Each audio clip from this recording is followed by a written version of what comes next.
ओम साई राम सभी को। आज हम साईं बाबा की व्रत कथा सुनाएंगे। सरकारी नौकरी मिली।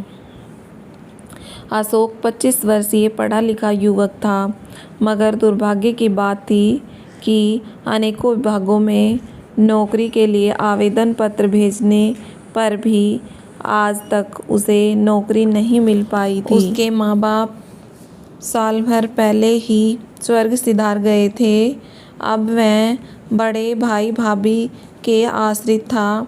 माँ बाप की मृत्यु के बाद 5-7 माह तो भाई भाभी ने उसे बड़े प्यार से रखा, लेकिन बाद में धीरे धीरे उनका व्यवहार बदलता चला गया और आज हालात यह थी कि वह बिल्कुल मजबूरी में ही वहाँ रह रहा था।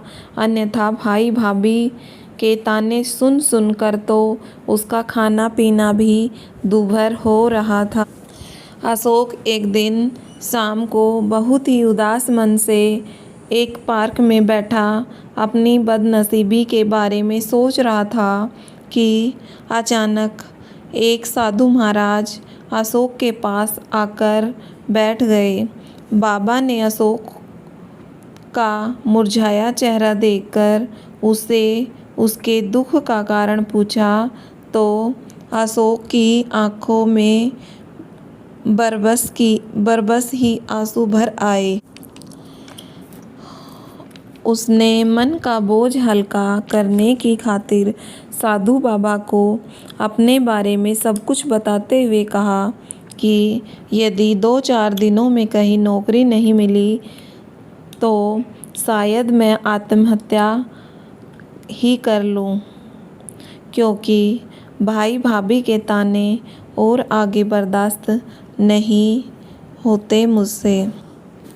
तब साधु बाबा ने बड़े अपंतुय भाव से मुस्कुराते हुए अशोक को साईं बाबा की व्रत कथा की पुस्तक दी और कहा, बेटे तुम इस पुस्तक में वर्णित विधि के अनुसार श्री साईं बाबा के व्रत करो।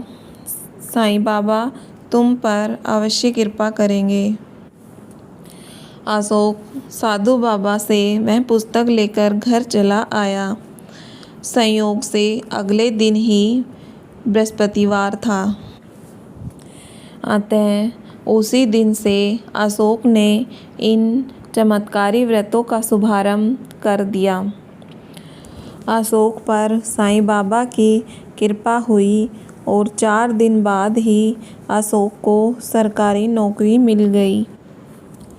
नौकरी मिलने की खबर सुन दिन रात ताने देने वाले उसके भाई भाभी भी अब उसे प्यार करने लगे। अशोक यह सब साईं बाबा की दया का ही फल मानता था। वह अब और अधिक श्रद्धा सहित साईं बाबा के व्रत करने लगा।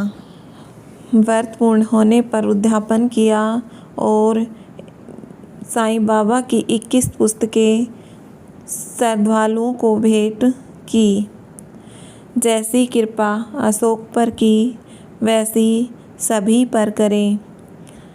श्री साईं नाथाय नमो नमः। अगर आपको यह वीडियो अच्छी लगी है तो लाइक करें, शेयर करें और कमेंट करें। अगर आप हमारे चैनल पर नए जुड़े हैं तो सब्सक्राइब करना ना भूलें। ओम साईं राम। जय साईं राम। श्री सच्चिदानंद सतगुरु साईनाथ महाराज की जय। ओम साईं राम।